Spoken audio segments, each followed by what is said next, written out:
Hey, what's going on everyone? Edwin Pagan here, and on this video we're going to be talking about how to recover lost or deleted data off an SD card. And the process we're going to be using can be applied for numerous things, not just an SD card, but for an external hard drive, or if you have a jump drive you're trying to recover data off of, this process can be used for that. So without further ado, let's jump right into it, guys. So first and foremost, we want to download something called Kali Linux.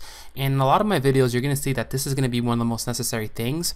And what Kali Linux is, again, it's a simple live CD that has a Linux environment with a boatload of good security tools that you can utilize. So once you have that downloaded and running, you want to go to your machine that is running Kali Linux. So in my scenario, I have a external computer that I'm using that I'm remoting into, and that's where we're going to be putting our SD card into.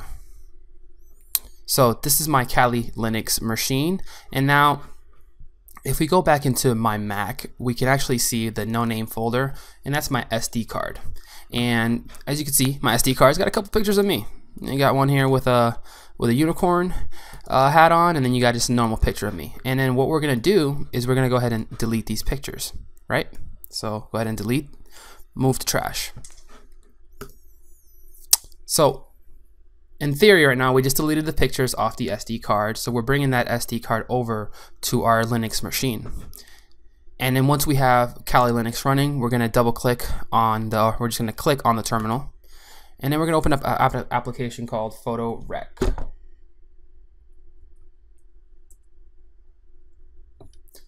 Now, Photo Rec is in essence a great data recovery utility, and what we're going to see when we open up the application is just the list of available drives on the computer. So let's plug in the SD card.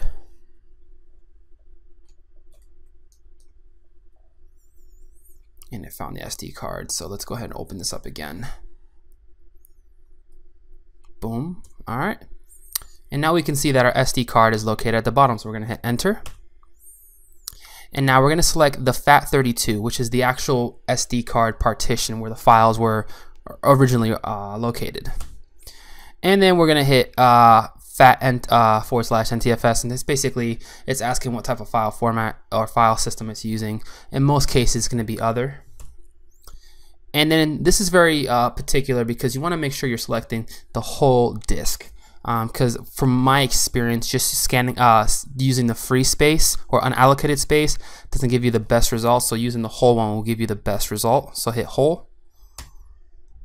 And now it's just asking, hey, where do you want to save this? So I just hit, desktop, and I click or type in C, and it's running and it's doing its thing. Now this is going to run. Typically, it can take anywhere from 6 to 7 minutes, depending on the size of the disk itself. But it does a very thorough scan of the disk itself. So we're gonna let this bad boy run, and then we'll come back when it's all completed.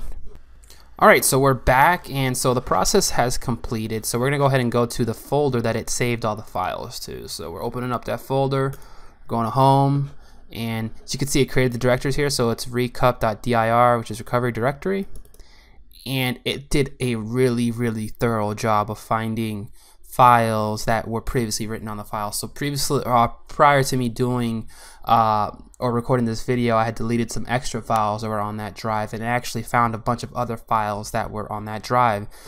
So these are some pictures from graduation, a couple of movies. If I start going down, you can actually see there's the first picture of me, there's the other picture of me, and a couple other pictures of my son. So it does a really thorough job of actually finding the files. Now I wanted to add one last tidbit.